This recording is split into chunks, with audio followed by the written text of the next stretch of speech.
You know, the average mind will say that we already know what the Supreme Court is going to say. We already know all of that. There's no point going to court. Atiku has been there. He was there in 2019, for instance, and he's saying that he still has faith in the judiciary. How exemplary is his position on this whole thing? Let's start from there. Well, Alhaji Atiku Abubakar has demonstrated the highest level of responsibility, maturity, and statesmanship. You can see that in his response to the judgment of the Court of Appeal, he has, first of all, shown respect to the learned justices, but at the same time, he has demonstrated his right not to accept their verdict and has decided to move to the Supreme Court to seek redress. So clearly, at all times, he has shown that he's a man who obeys and respects the rule of law. And like he has stated in this, he said whether he loses in that bid or he wins, he wants this to be a lesson to Nigerians that a man called Atiku Abubakar has followed the due process of law and has walked the whole way of it and has pursued it just for the benefit of ensuring credible, transparent elections in Nigeria. And that's what's expected of a statesman. That's what's expected of a man who bears the burden of responsibility of so many people. His statement is very civil, very focused, and of course, devoid of any sentiments or provocation. He has not shown any provocation from the judiciary by virtue of their pronouncement. Neither has he shown any provocation against any political opponent.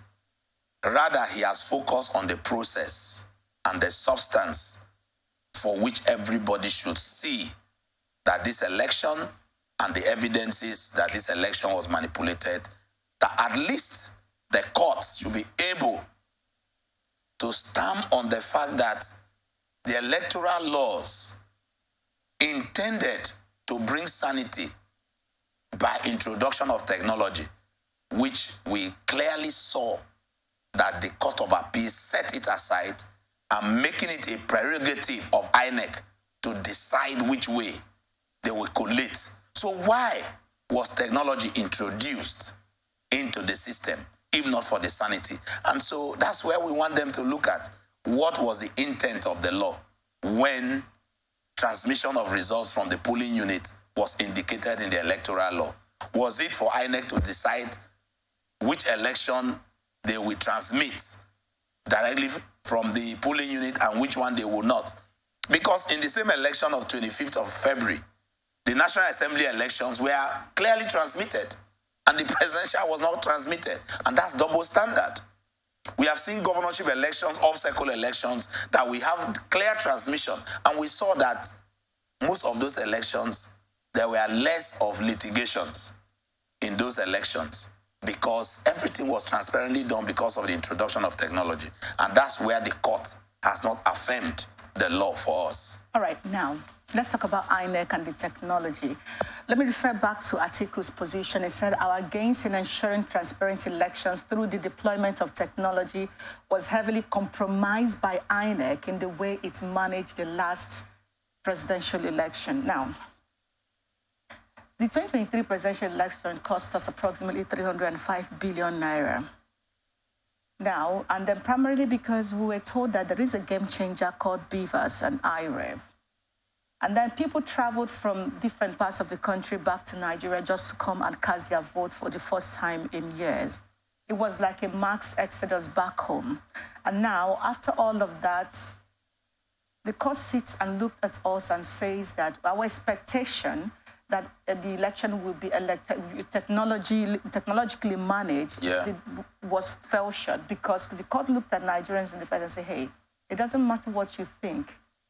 INEC has a right to say, I'm going to drop the technology. I don't need to use it. I'm going to just use my manual counting. So we are asking, why then was this money voted for INEC to use to buy these machines if our taxpayers' money cannot be used for what it was meant to be used for. How do you make sense of that particular situation?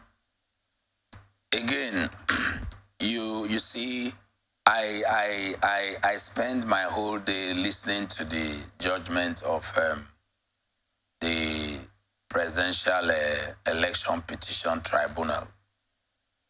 And many of the times they made reference to what the intent and intendment of the law is. And most of their arguments and judgments were based on what the law intended. And that when people go for litigation, they should look at the law and what was the intention of the law. Now, I want to throw this, if we had a forum where you can throw this question back to the learned justices, the question will now be, what was the intention of the law when in the electoral system and electoral laws, transmission of votes cast was now supposed to be by technology? What was the intention of the law? Because it was that intention of the law that caused the mobilization of these resources into INEC. That now a law has been made, and the intention is that our votes should be transmitted directly from the polling unit to bypass every other process that will lead to manipulation at the collation center. And that reference will only be made to this collation if there are differences between what is transmitted and what is manually collated. And then the question will be, where did we go wrong?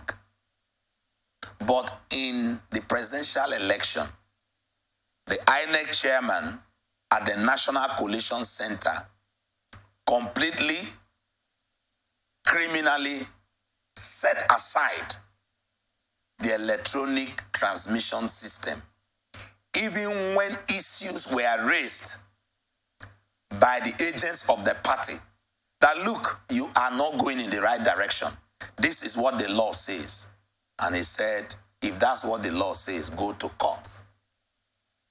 You are aware that Nigerians got frustrated at that point, and for the first time in the history of this country, the next president of the country was declared winner of election in the midnight, wee hours when everybody was sleeping.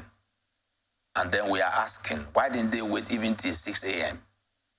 Now the question is, could these learned justices tell us what the law intended about electronic transmission, which led to such mobilization of resources to set up technology to manage the election, and then that technology was thrown to the dustbin at the time we needed it most?